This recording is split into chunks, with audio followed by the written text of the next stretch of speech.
कुछ आपने किया पहाड़ियों को अधिकार देने में। आप दिन रात कितने ही दिल्ली के भी चक्कर आपने लगाए और आखिरकार आपकी जीत हुई, आपने पहाड़ियों को अधिकार दिए। अगर नेशनल कॉन्फ्रेंस और कांग्रेस अलग अलग चुनाव लड़ते, अलायंस में चुनाव लड़ते, तो रजौरी पुंछ की 8 विधानसभा जो है वो भारतीय जनता पार्टी की झोली में जाती। इस बार आशीष जी एक नीट के एग्जाम में 106 बच्चे पहाड़ी कबीले के जो है वो डॉक्टर बने हैं। बेटे और बेटियां पहाड़ी कबीले की 106 जो है नीट का एग्जाम पास किया डॉक्टर बनी है। मैं फिर आपसे ये कहता हूं कि अगर नेशनल कॉन्फ्रेंस और कांग्रेस का अलायंस ना होता, भारतीय जनता पार्टी 8 की 8 सीटें वहां पर जीतती। सभी को राम राम जी, सनातन धर्म की जय। मेरे साथ आज बात करने के लिए मौजूद हैं भारतीय जनता पार्टी के सीनियर नेता जिन्होंने रजौरी कॉन्स्टिट्यूएंसी से इलेक्शन भी लड़ा, विबोध गुप्ता जी। हालांकि इन्होंने वहां पर 27,000 वोट लिए, लेकिन 1400 वोट से ये जो है वहां पर हार गए। राजौरी और पुंछ बेल्ट के अंदर जो भारतीय जनता पार्टी को सीटें नहीं मिली, हालांकि पहाड़ी कम्युनिटी को 10% वहां पर कोटा भी दिया गया, जिससे ये लग रहा था कि भारतीय जनता पार्टी वहां की सारी सीटें ही जीत जाएंगी। लेकिन और भी बड़े कर्मठ नेता वो भी वहां पर हार गए।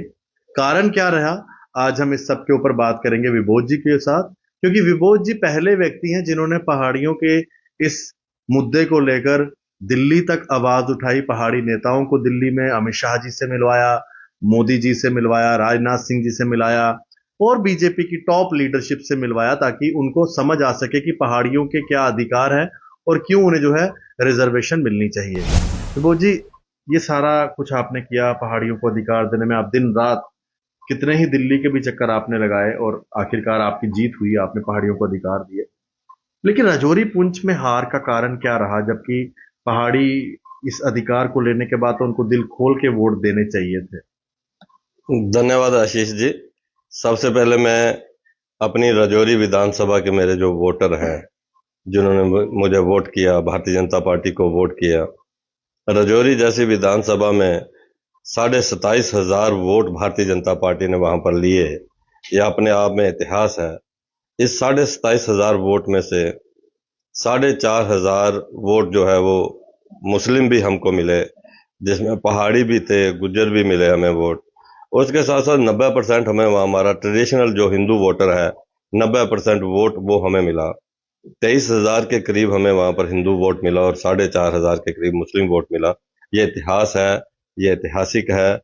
और उसके साथ साथ मैं इन सब को धन्यवाद करता हूं। और वो सारे लोग जिन्होंने डायरेक्ट इनडायरेक्ट रजौरी विधानसभा में भारतीय जनता पार्टी को सपोर्ट किया, मुझे सपोर्ट किया और किसी लिहाज से भी, किसी तरीके से भी मेरी सपोर्ट की है, उन सबको मैं हाथ जोड़कर उनका धन्यवाद करता हूं कि उन्होंने मेरे कद को और पार्टी के कद को रजौरी के अंदर बड़ा ऊंचा स्थान किया है। जम्मू कश्मीर के अंदर भी भारतीय जनता पार्टी और विबोध गुप्ता का बड़ा ऊंचा स्थान हुआ है, वो सब आपके कारण हुआ है।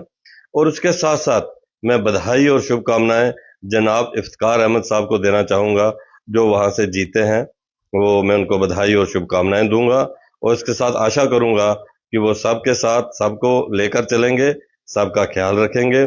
यहाँ तक आपने दूसरी बात की कि पहाड़ी जो समुदाय है, पहाड़ी कबीला है, उसकी लड़ाई के लिए आपने कहा कि भाई मैंने बड़ा ही संघर्ष किया। इसमें कोई दो राय भी नहीं।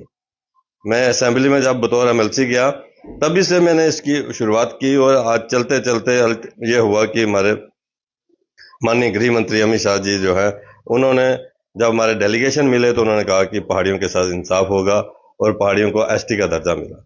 लेकिन यहाँ तक आपने ये बात कही कि भाई यहाँ पर हम लोग चुनाव हारे, इसमें कोई दो राय नहीं है।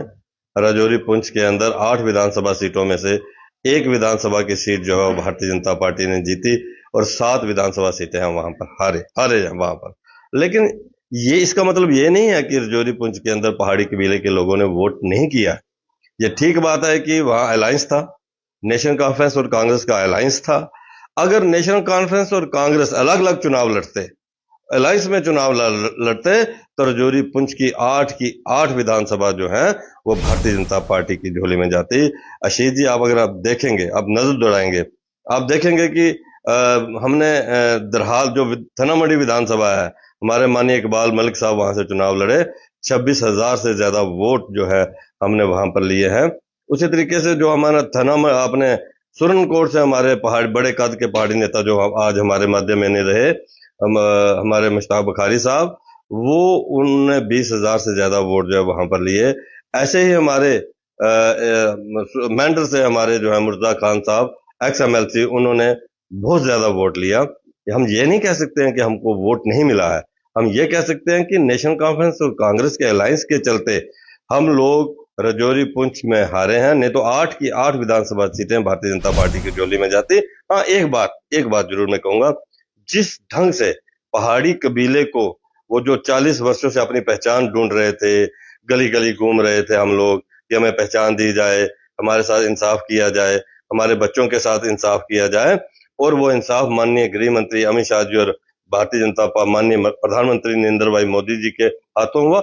उस शिद्दत से वोट नहीं, जो एक बड़ी ज्यादा एक गैप आ चुका था कि भाई हमारे बच्चे जो हैं वो बड़े नंबर ले 95% नंबर लेकर भी डॉक्टर नहीं बनते हैं। इस बार आशीष जी एक नीट के एग्जाम में 106 बच्चे पहाड़ी कबीले के जो है वो डॉक्टर बने हैं, बेटे और बेटियां पहाड़ी कबीले की 106 जो है नीट का एग्जाम पास किया डॉक्टर बनी है। जिस शिद्दत के साथ वो वोट पढ़ना चाहिए था वो नहीं पढ़ा। उसका बड़ा कारण कि वहां एक कॉमनल एजेंडा खेला गया।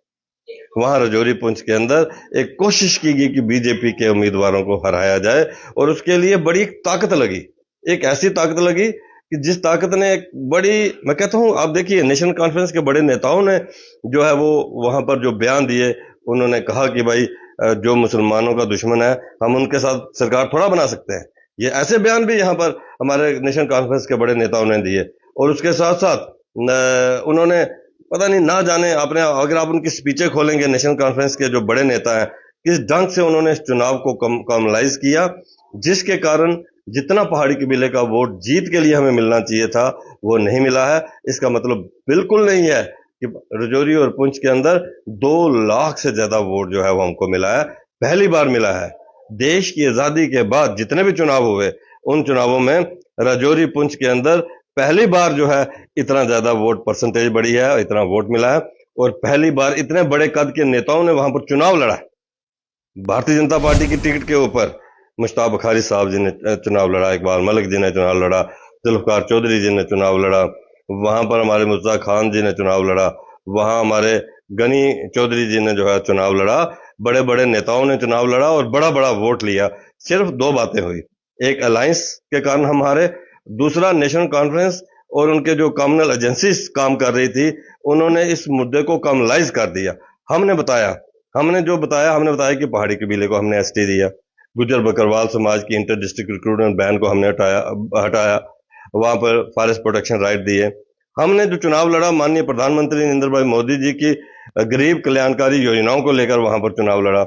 इसलिए हमने तो डेवलपमेंट, पीस, प्रोग्रेस और डेवलपमेंट को लेकर चुनाव लड़ा, और उन्होंने टोटल कॉमनल एजेंडे के ऊपर चुनाव लड़ा। और कहीं ना कहीं उस बहकावे में पहाड़ी कबीले के भी कुछ लोग आए, नहीं आना चाहिए था। जिस शिद्दत के साथ उनका मतलब उनको वोट करना चाहिए था, जीत के लिए वोट करना चाहिए था, नहीं हुआ।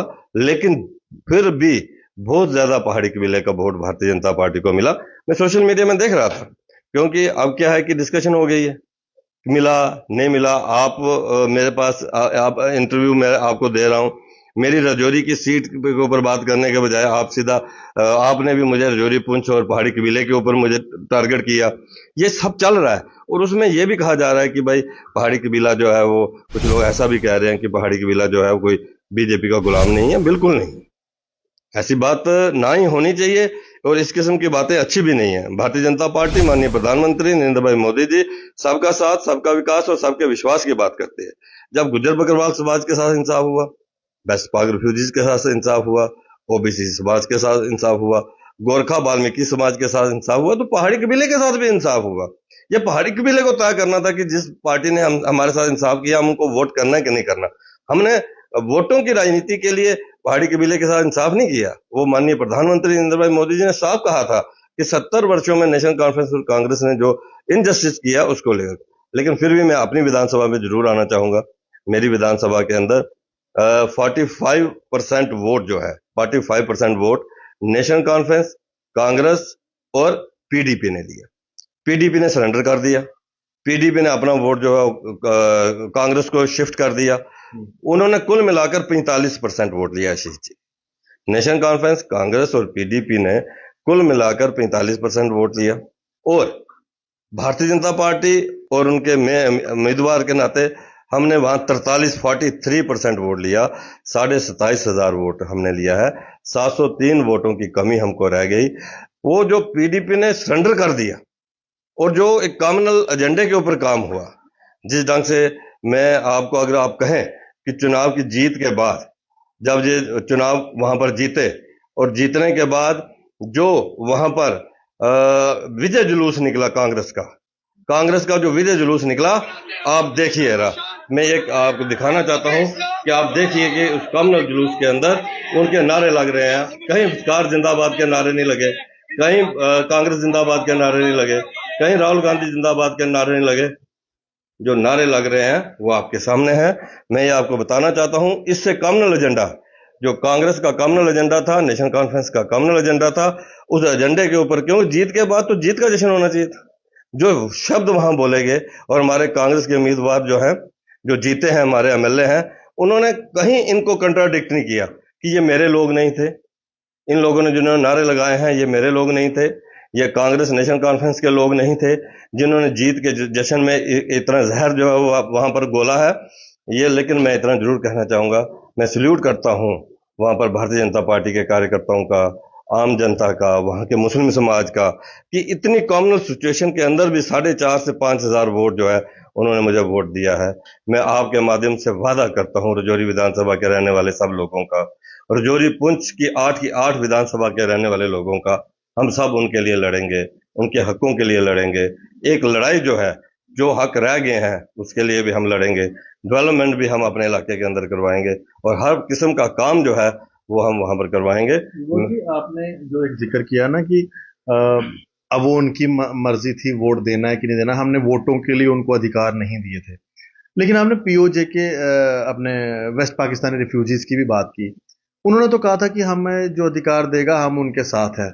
उनको भाजपा ने अधिकार दिया, उन्होंने अपनी पूरी तरह से आपको जम्मू में 29 सीटें जीत की दी, चाहे उसमें बाजीगर समाज भी आता है हमारा बाहू कॉन्स्टिट्यूंसी में, गोरखा समाज भी आता है, वाल्मीकि समाज भी आता है। इन सभी ने आपकी ये सभी कॉन्स्टिट्यूंसीज को जितवाया।